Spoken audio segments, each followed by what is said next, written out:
तब यरूशलेम और सारे यहूदियों और यरदन के आसपास के सब स्थानों के लोग उसके पास निकल आए। उन्होंने अपने अपने पापों को मानकर यरदन नदी में उससे बपतिस्मा लिया। ओके, लिखा है कि जब उन्होंने सुना पब्लिक क्या कर रही थी, अपने अपने पापों को मानकर, इसको ध्यान रखना आप कि बपतिस्मा लेने से पहले पापों का अंगीकार ये जरूरी था। ओके, अब आगे पढ़िए। तब उसने बहुत से फरीसियों और सदूकियों को बपतिस्मे के लिए अपने पास आते देखा, तो उनसे कहा, हे सांप के बच्चों। अब देखिए, फरीसी शास्त्री किनको बोलती है बाइबल? They were Jews.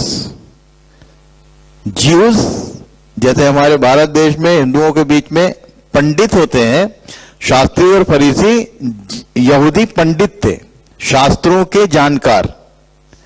अब ये भी उसी लाइन में खड़े थे। क्या बोला उनको? हे सांप के, सांप किसको बोलती बाइबल? सीधा बोला उस शैतान के बच्चों, तुम कहीं चले आ रहे हो इधर। आगे क्या लिखा? तुम्हें किसने चिताया? आगे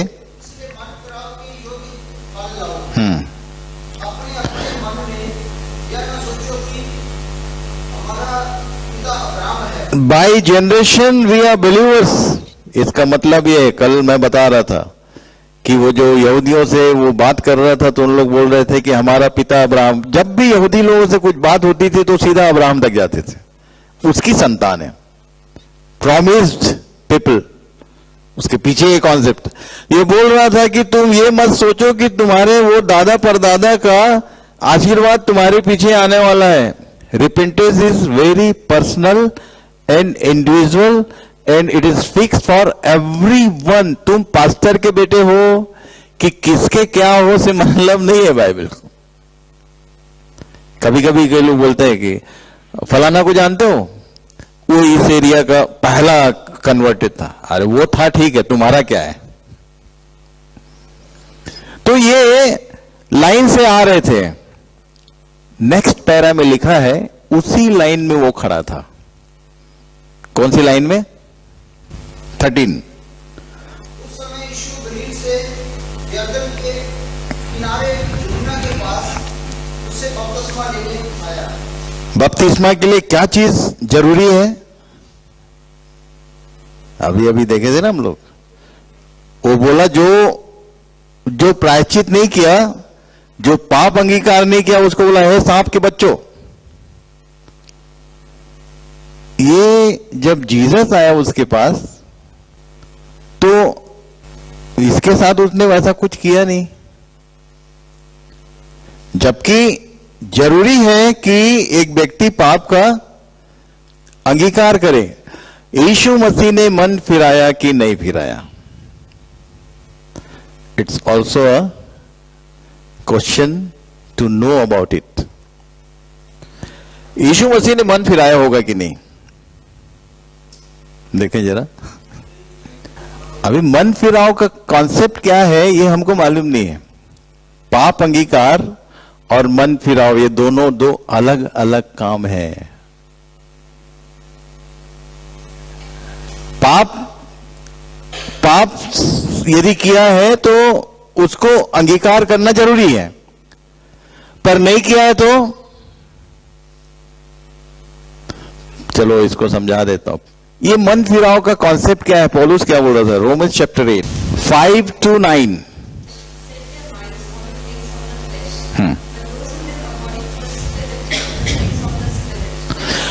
ये जो मन है, मन, उसको इंग्लिश में क्या बोलते हैं? मन को क्या बोलोगे आप? माइंड। सिंपल। लिखा है कि कंट्रोल योर माइंड बोल रहा है। तो माइंड जो है उसका दो डायरेक्शन है। कौन सा? जो शारीरिक लोग हैं वो शरीर पर मन लगाते हैं, और जो आध्यात्मिक है वो आत्मा पर मन लगाते हैं। मन का मतलब mind. You see, by birth everyone human beings are human minded people. उन्हीं को बोल रहा था कि अपने मन को शरीर की बातों से हटाकर, अपने सोच को शरीर की बातों से हटाकर आत्मा की बातों पर कंसंट्रेट करो, केंद्रित करो। इसको अभी अपन फॉलो करेंगे। कैसे? यीशु मसीह के उसने मन फिराया कि नहीं, या उसको मन फिराने की, अपने मन को परिवर्तित करने की जरूरत थी कि नहीं, उसका डायरेक्शन चेंज होना जरूरी था कि नहीं। अभी हर व्यक्ति जो है वो उसका पूरा ध्यान, उसका सोच किस पर केंद्रित है? संसार पर, संसार की बातों पर मन लगाता, शरीर की बातों पर मन लगाता। What about Jesus? तो मैंने देखा यीशु के जन्म के विषय में अच्छे से डिटेल वर्णन है बाइबल में, गॉस्पेल्स में। जन्म हुआ, उसके बाद उसको स्वर्गदूत ने बोला कि बच्चे को लेके जाओ तुम लोग। उसके बाद और कोई इवेंट लिखा नहीं है, सिर्फ एक इवेंट लिखा है 33 साल और जन्म के बीच में। कौन सा इवेंट? हाँ, व्हेन ही वाज 12 साल, मतलब चाइल्डहुड, ही वाज, इसलिए लिखा है बालक। बालक जो है वो बालक था कितने साल का? 12 साल का। अब आप देखो, जब कोई 12 साल का बच्चा होता है और यदि कहीं अच्छा मेला लगा है, घूमने का जगह, और पूरी भीड़, पूरा समाज गया है, और उसके कजन्स भी हैं, रिलेटिव भी हैं, और बहुत सारे सब परिचित लोग, तो 12 साल का बच्चा माँ बाप का उंगली पकड़ के कभी नहीं चलता। किसके साथ रहता है? ये सेम चीज लिखा है अबाउट जीसस। पढ़िए, आगे पढ़िए, लुक चैप्टर 2 41 एंड ऑनवर्ड्स। मैं जब पहली बार पढ़ा तो मैं बोला ये मरियम और यूसुफ इररिस्पॉन्सिबल लोग लगे मेरे को। कैसे? 3 दिन हो गया, बच्चा कहां है बता ही नहीं। तब कहां खोज रहे थे वो? अपने रिलेटिव्स में। It was very common matter कि भाई बच्चा है, वो माँ बाप के साथ बच्चे इसलिए रहते कि माँ बाप हर बात में डांटते रहते, ये मत कर, वो मत कर, और जो रिश्तेदार हैं दूसरे, वो बेचारे लोग उनको बना के रखते हैं। ये लोग सोचे कि रिलेटिव्स में कहीं होगा, फिर क्या हुआ आगे?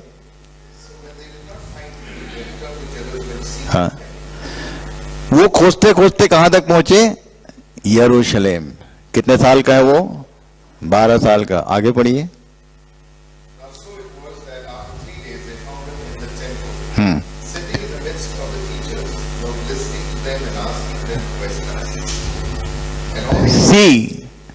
सी अ 12 years चाइल्ड, उसका मन, छोटे बच्चे लोगों का मन कहां रहता है? नदी, पहाड़, जंगल, वो एरिया वैसा था, रॉकी। और तब ऐसे समय में जब 3 दिन की यात्रा का सब रोड है तो बच्चे लोग उसमें एंजॉय करते हैं। But see Jesus, where he is busy. Temple में जो शास्त्री लोग हैं उनसे बातचीत कर रहे हैं, का मतलब he was by born spiritual minded person. Are you spiritual minded? कि आपका मन जो है वो कहीं सीन सीनरीज में नहीं लगता, आप सिर्फ परमेश्वर के वचन में लगे रहना चाहते हैं। इसलिए बोला repent, change your mind. Repent का जो एग्जैक्ट कॉन्सेप्ट है, चेंज योर माइंड डायरेक्शन, कि तुम इस दिशा में जा रहे हो। वो बोलता है कि परमेश्वर इधर है, इधर मुड़ो, परमेश्वर की ओर तुम्हारा गॉड माइंडेड पर्सन बैप्टिज्म के लिए ये जरूरी है क्या कि पहले तुम्हारा मन, तुम्हारा सोच परमेश्वर की ओर जाए और उसके बाद तुम्हारा बैप्टिज्म हो। इसलिए पीटर लिख रहा है कि तुम मन फिराओ। तुमने प्रायश्चित रोज करता है आदमी, प्रभु मैं पापी हूं, मुझ पर दया कर, रोता है, गाता है, सब करता है, रोज पाप करता है, पर उसका मन, मरकुस में लिखा, यीशु ने बोला इनका मन ये व्यर्थ मेरी उपासना करते हैं, दे आर बिना मतलब मेरा वर्शिप करते हैं। क्यों? इनका मन तो वहीं लगा रहता है। इसलिए चेक योर माइंड्स। ये आने वाला है वो दिन, आ जाएगा तो जो, अच्छा Romans chapter 8 again we will follow that. 5 पढ़े थे, अभी 6, 7, 8, 9 तक पढ़िए उसको।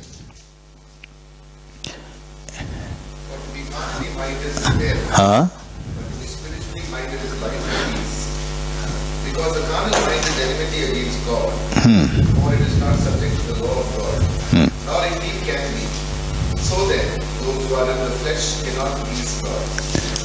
Those who are in the flesh बोलने से जिनका माइंड उसमें लगा है, फ्लैश में तो है ही हम, जो शारीरिक दशा में है, दे कांट प्लीज गॉड। अब तुम कितने बड़े विश्वासी हो और कितना बड़ा तुम्हारा चर्च है, मैं सीधे बोलता हूं कि रिपेंटेंस का मतलब 2 चीज होता है, पापों से अंगीकार और मन को प्रभु की बातों में, आत्मा की बातों में लगाना। एक साइडेड नहीं है वो। यदि आप रोज प्रायश्चित कर रहे हो, मन तो वहीं लगा हो, मन उधर रहेगा तो रोज प्रायश्चित करना पड़ेगा, क्योंकि मन ही है जो सबसे बड़ा धोखेबाज बोलती बाइबल। इसको लाइन अप करो। नीति वचन में अलग अलग ढंग से कितने बार बोला। एक जगह लिखा है कि मन सब वस्तुओं का सोर्स है, स्रोत है, उसकी रक्षा कर, उसको उस पर ध्यान लगा के रखो, अपने मन को नियंत्रित करना। And that child whose name was Jesus, well controlled personality, जिसको और की ना उसको कुटुंबियों रिलेशन से मतलब है, ना उसको फ्रेंड सर्कल है, ना उसको कोई सिंरित कहीं से मतलब है। कहां है वो? Talking with teachers in the temple, और उनसे कुछ पूछ रहा है, कुछ बता रहा है, कुछ पूछ रहा है, कुछ बता रहा है। Is it your nature? Is it a part of your life? यदि ऐसा नहीं है, अभी भी आपको मन फिराने की जरूरत है। कोई भी क्यों ना, आप पूरे मुंबई में फैला दो ये कि स्पिरिट माइंडेड पर्संस वही परमेश्वर को प्रसन्न कर सकते हैं। 9 में वही लिखा, फिर से पढ़िए भैया।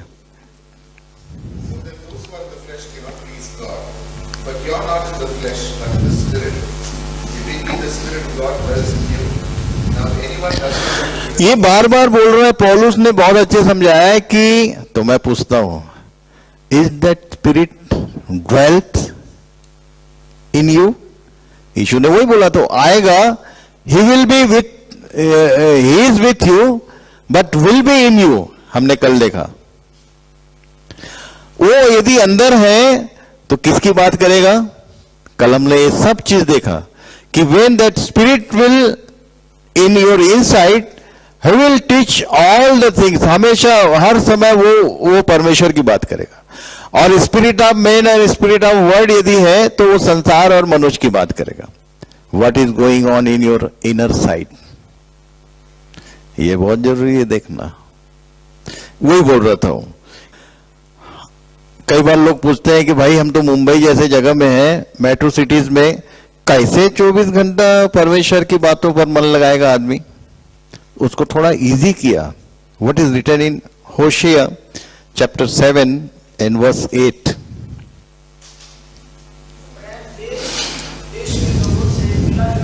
अच्छा, पहली बात तो ये है कि ये बोल किसके बारे में, क्या बोला, कौन? अफ्राइम. What do you know about Ephraim? Who was Ephraim? Son of Joseph. ये एफ्राइम लोग दो भाई थे, मनाशे एंड. मनाशे का कोई चर्चा नहीं है. ये एफ्राइम एफ्राइम एफ्राइम बोलता है. What about Ephraim? मालूम है आपको क्या? इसको आप पढ़ लेना, जेनेसिस चैप्टर 48, बाद में पढ़ना. अभी मैं इवेंट बता दे रहा हूं, एकदम ड्रामेटिक और इंटरेस्टिंग. मैं पढ़ा तो मैं तो 10 बार पढ़ा उसको, बड़ा मजा आया मेरे को. जेनेसिस 48, हाँ जेनेसिस, हाँ yes yes. Can you tell us in simple, बताइए क्या हुआ था? सबको नहीं मालूम रहता है, जरा आप बता दो. वाई ऐसा क्यों किया? अभी बता देता हूं. तुम दोनों इधर आओ, कम.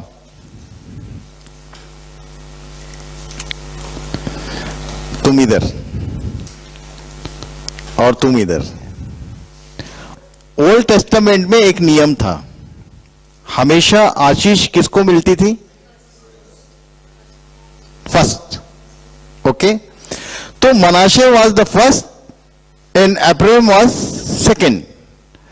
और ये दोनों पैदा हुए थे कहां? मिस्र में, इजिप्ट में.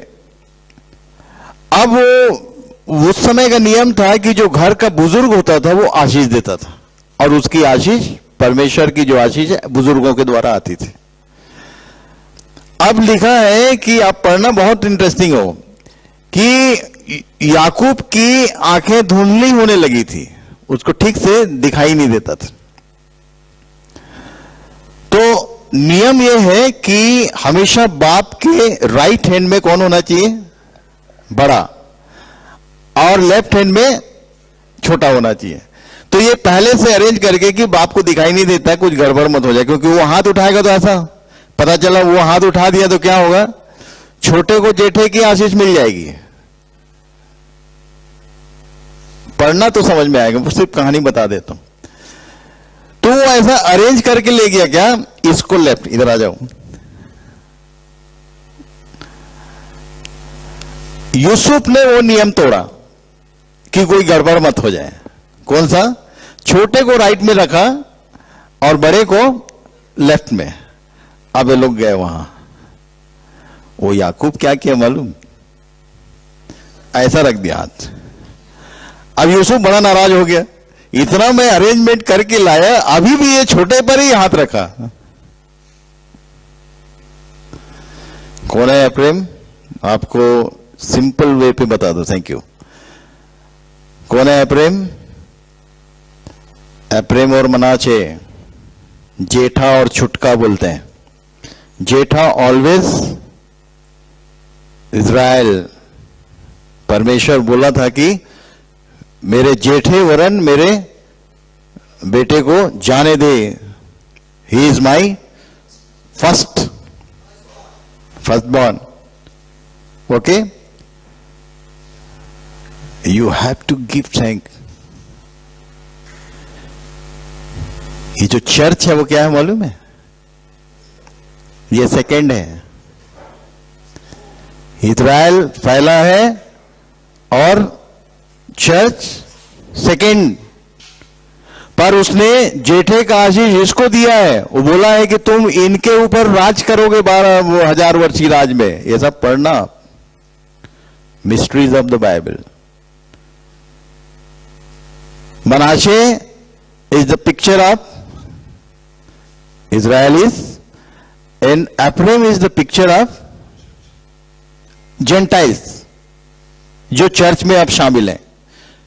ओके, यू सी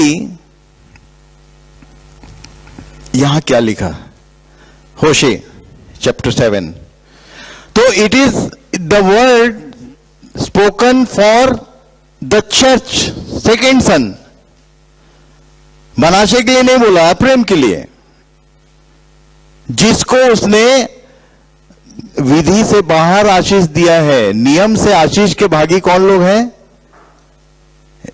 रोमी में पौलुस शुरू करता है वहीं से कि पहले यहूदियों के लिए, बाद में यूनानियों के लिए। पहले कोई भी चीज बोला, पहले यहूदियों के लिए, बाद में यूनानी। पर इसको 11 अध्याय में बदल दिया उसने। पढ़िए, आपको बहुत मजा आएगा, वेरी इंटरेस्टिंग। यहां क्या लिखा है, जो मुख्य बात जो अभी बताना चाहता हूं, पढ़िए।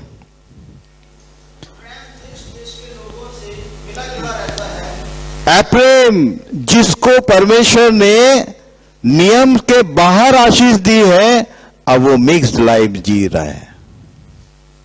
What about you as a believer, as a church?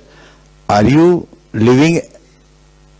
क्या होता है, हम लोग जब चर्च में होते हैं तो पूरा हिसाब किताब चर्च जैसे है। जब हम वर्ल्ड में होते हैं तो पूरा हिसाब किताब किसके जैसे?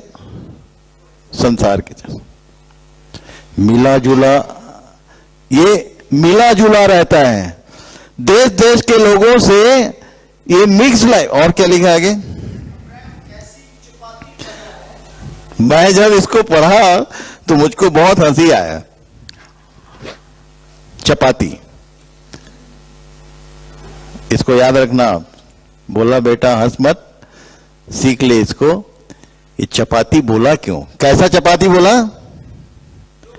अच्छा, व्हाट इज इन इंग्लिश? मैं बोला भाई अंग्रेज कैसे समझेगा इसको? चेन्नई में एक कन्वोकेशन में बोल रहा था, मैं बोला, तो मैं वही बार बार बोलता हूं, याद रखना। If you are reading Bible only in English, you will get confusion. कैसे? पढ़िए, इंग्लिश में पढ़िए। हाँ, केक नॉट। मैं थोड़ा सोच में पड़ गया है कि मेरी मिसेज बहुत अच्छा केक बनाती है। अब केक को टर्न करते हैं क्या? कभी किसी बेकर से पूछना। चपाती को टर्न करते हैं। It was said about really Indian chapati कि वो ऐसा चपाती ठहरा है जो, मान लो, अब महिलाएं बताएंगी, वो जानती अच्छे से, कि चपाती तवे में डाला, यदि नहीं पलटा तो क्या होगा? एक साइड जल जाएगा और दूसरे साइड। एक बात याद रखना कि मनुष्य का जीवन एक चपाती के समान है, जिसमें शरीर भी है और आत्मा भी है। तुम यदि बहुत आत्मिक हो गए, तुमने यदि आत्मा पर मन लगा लिया, अब पता चला कि तो तुम सन्यासी हो गए। नहीं, इसको मैं बोलता हूं 50-50। चपाती कैसे बनती है? इधर भी सिकाई किया, उधर भी सिकाई किया, इधर भी सिकाई किया। आत्मिक जीवन में भी बढ़ रहे हैं, बाकी सब में भी इंप्रूव कर रहे हैं। Then only you will be acceptable. Chapati यदि अच्छे से सिकी हुई है दोनों तरफ, तो आदमी एक ठौर खा लेता है। और यदि एक तरफ जला और एक तरफ कच्चा है, तो कभी ट्राई करके देखना। वो जंगली कुत्ते हैं ना, वो भी ऐसे सूंघ के छोड़ देते हैं, नहीं खाते। हमको भारत देश के विषय में आप जानते नहीं हो, अभी उसके विषय में नहीं बात कर रहा हूं। हिंदूज हमको ग्रहण करने को तैयार नहीं है।